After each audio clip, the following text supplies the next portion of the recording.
21세기 최악의 인도주의 참사를 부른 전쟁으로 꼽히는 시리아 내전이 기세등등한 반군의 반격으로 중대 기로를 맞았습니다.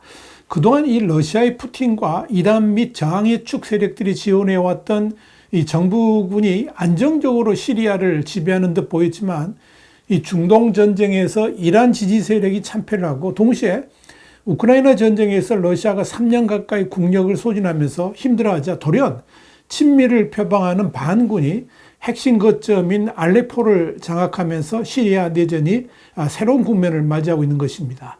Y타임스가 이 문제를 짚어봤습니다. 지금 시작합니다.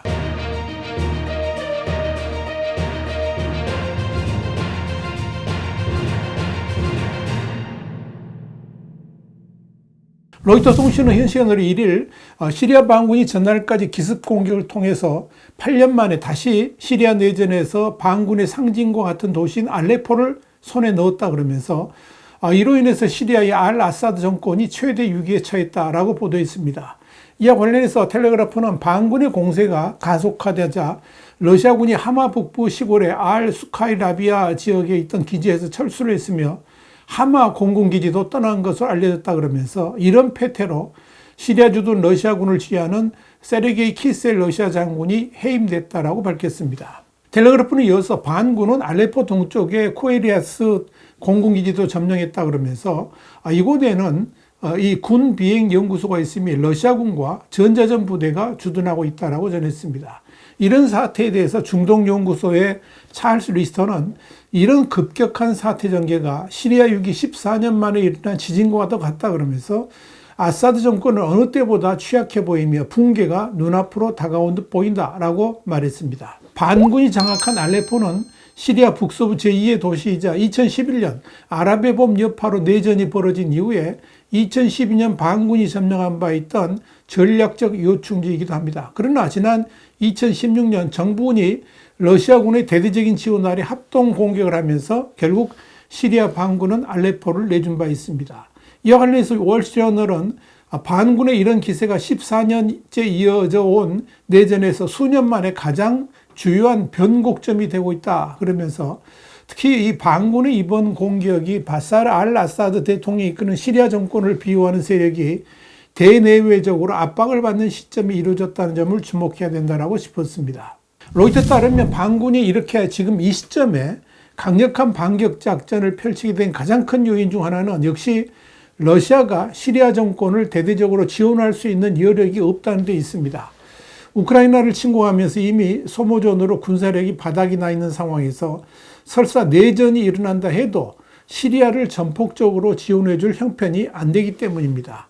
이와 함께 아사드 정권이 후원자요 그동안에 여러 방법으로 지원해왔던 이란과 저항의 축 세력인 헤즈볼라와 하마스 등의 대리 세력들이 이스라엘과의 전쟁에 힘을 쓰지 못할 정도로 세력이 약화된 것도 시리아 반군의 반격을 부추기는 중요한 기회가 됐습니다. 눈여겨볼 점은 이스라엘이 이란의 영향을 견제한다는 이유로 시리아 수도 다마스쿠스 일대와 레바논과 국경지대를 폭격하면서 정부군의 역량이 타격을 입었다는 점입니다. 이 역시 시리아 정부군의 반군 대응을 어렵게 만든 배경이 됐습니다. 특히 이란의 적대적인 도널드 트럼프 정권의 복귀가 예정돼 있다는 점이 이들이 반격을 결정하게 된 중요 요인인 것으로 판단됩니다. 트럼프 당선인은 집권 1기 때부터 이란의 적대적이었고 쿠르드족 민병대 등 시리아 내 친미 성향의 반군을 지원한 이력이 있습니다. 여기에 대해서 분쟁 전문 싱크탱크인 국제유기그룹 그러니까 ICG의 다린 칼리파 선임 고문은 지금 상황은 사실상 퍼펙트 스톰 그러니까 초대형 복합 위기라 다름없다 그러면서 반군이 공세를 개시하기로 한 것은 이런 국제정세의 역학관계가 큰 역할을 끼쳤을 것이다 이렇게 분석했습니다. 칼리파 고문은 이어서 반군은 정권의 취약점을 감지하기 위해 지속적으로 노력해왔다 그러면서 지금이 아니면 언제 공격하겠느냐 이렇게 말을 했습니다. 한편 2011년 발발한 시리아 내전은 알 아사드 대통령이 이끄는 정부군이 2015년 러시아의 개입에 힘입어서 승기를 잡았지만 아직 끝나지는 않았습니다. 이들리브주 대부분과 인근 알레포, 하마, 라타키아주 일부 등 시리아 서북부를 장악한 HTS 그러니까 하야트 타우리르 알샴은 시리아에서 가장 강력한 반군 단체로 꼽힙니다. 이 조직은 이슬람 수니파 원리주의인 살라피즘과 성전주의를 신봉한다는 점에서 알카에다와 유사하긴 합니다만은 이슬람주의 국가 수립을 최종 목표로 정부군과 대기를 하고 있습니다. 또 시리아 동북부에는 미국의 지원 속에 쿠르드족 민병대 시리아 민주군이 포진하고 있습니다. 원래 시리아 내전은 사실상 단순한 내전 성격이 아니라 현재 독재 정권을 유지하고 있는 아사드 대통령을 지원하는 러시아 그리고 이란이 개입되어 있고, 반군 주축 세력 뒤에는 미국이 은밀하게 지원하는 등 국제 대리전 성격의 내전이라고 보는 게 맞습니다. 그렇기 때문에 이 반군의 알레포 점령으로 다시 국제 대리전 양상으로 흐를 수 있지 않느냐, 이런 조심스러운 관측도 나옵니다. 그러나 키포인트는 러시아의 푸틴이 과연 우크라이나 전쟁을 치르기도 벅차고 병력 지원은 더더구나 불가능한 상황에서 전폭적인 지원이 가능하겠느냐 하는 의문이 생길 수밖에 없다는 겁니다.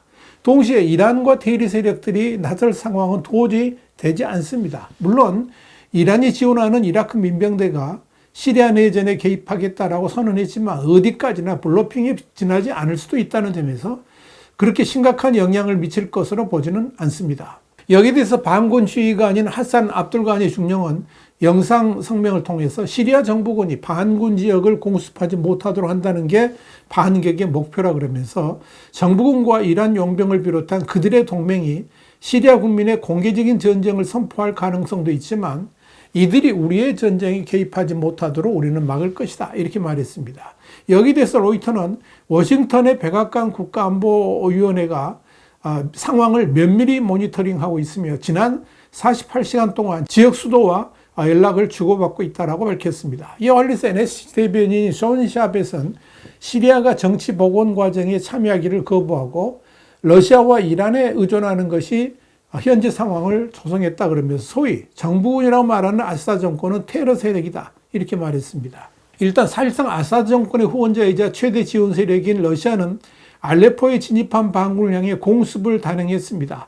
로이터는 여기에 대해서 러시아군의 딱 한 번 공습으로 사상자가 일부 발생했다라고 전했습니다. 문제는 이번 시리아 내전 격화가 푸틴에게 치명적 위기를 안겨줄 가능성이 있다는 점입니다. 푸틴은 지난 2015년 이래 아사드에게 강력한 지원을 제공해왔고 시리아에 러시아 공군력을 주둔시키면서 시리아 정부가 내전 중 주요 도시들을 탈환하는데 중요한 역할을 해왔습니다. 그런데 이번 반군의 알레포 진격으로 러시아군이 점유하고 있던 공군기지들도 속속 철수하는 치욕을 맛봤습니다. 그렇다고 푸틴이 우크라이나하고의 전쟁에서 쓸 군사력이 부족한데 시리아 정부군을 위해서 힘을 쓸 것이라고는 생각하지 않습니다. 아마도 시리아 현지에 있는 무기 정도는 쓰긴 하겠지만 그 힘도 거의 떨어졌다는 것이 이번 반군의 이 알레포 진격에서 드러났습니다. 심지어 러시아군의 공군기지마저도 아무런 힘도 못 써보고 반군에 의해서 후퇴할 정도였으니까 그 능력을 짐작해 볼 수가 있을 겁니다. 이는 2015년 이래 시리아 정부군인 아사드에게 엄청난 지원과 함께 내전 중에 주요 도시를 탈환하는 데 큰 힘을 주었던 때하고는 확연하게 다릅니다. 이제 시리아 내전에서 가장 주목을 해야 할 지역은 시리아 해안에 위치한 타르투스입니다. 러시아가 지중해 작전을 위해서 전략적으로 매우 중요한 항구인 타르투스를 러시아가 과연 사수할 수 있을 것이냐에 따라서 러시아의 운명도 좌우될 수 있을 것으로 보입니다. 여기에 대해서 왕립합동군사연구소 RUSI의 잘렐 하르차위는 러시아가 타르투스나 라타키아를 포기할 것으로 보지는 않지만 타르투스에서 100km 떨어진 수카 일라비아가 가깝다는 점은 주목해야 된다 그러면서 모스크바가 이 항구들을 잃을 가능성이 있다면 리비아의 강력한 군부 지도자인 하프타르 가문의 운명도 바뀔 것이다, 이렇게 말했습니다. 하프타르는 러시아가 강력하게 지원하는 군부 지도자입니다. 중요한 것은 알 아사드 시리아 정권이 수년간의 경제 붕괴, 내부 분열, 통제되지 않는 민병대의 몰락 등으로 너무나도 취약하다는 점입니다. 이런 상황에서 그동안 위기 때마다 알 아사드 정권을 지원했던 동맹 세력들조차 힘이 빠져 있어서 과연 아사드 정권이 이 반군 세력의 진격을 제대로 막을 수 있을지는 의문입니다. 여기에 대해서 텔레그라프는 지난 2015년과는 다르게 알 아사드 정권이 너무 빈약해서 러시아나 지원 세력이 도와준다 해도 힘을 얻기는 쉽지 않을 것이라 그러면서 반면 반군은 어느 때보다 더 규율이 있고 단결된 것처럼 보인다라고 지적했습니다. 텔레그래프는 이어서 러시아는 시리아의 병력을 결코 지원해주지 못할 것이며 대신 지중해 해군 기지를 보호하기 위한 전략에 힘을 쏟을 가능성이 있다 그러면서 결국 러시아는 아사드의 이익을 위해서가 아니라 자신들의 이익을 보호하기 위해 군을 투입할 수는 있을 것이다. 이렇게 전망했습니다. 그렇게 되면 푸틴은 또 두 개의 전쟁을 펼쳐야 되겠죠. 텔레그래프는 그러면서 반군은 상당한 지역에 승리하겠지만 그렇다고 해서 다마스쿠스와 중심부의 핵심 영토까지 장악할 가능성은 낮다 그러면서 중요한 건 바로 그 지역을 향해 반군이 나아가고 있다는 사실만으로도 아사드 정권은 물론이고 러시아는 상당한 압박을 받게 될 것이다. 이렇게 내다봤습니다. 결국 앞으로 눈여겨볼 것은 아사드 정권이 위기에 빠져들 때 러시아와 이란이 과연 지원 세력을 보내줄 수 있을 것인지, 만약 보낸다면 어느 정도 규모가 될 것인지, 또 그로 인해서 성과가 있을 것인지가 최대 관전 포인트가 될 것입니다. 이런 측면에서 우크라이나 전쟁과 중동 전쟁 와중에 터진 시리아 내전은 푸틴에게 상당한 고민거리를 안겨다 줄 것으로 보입니다. 화이트타임스 국제정세 분석의 주부길이었습니다. 감사합니다.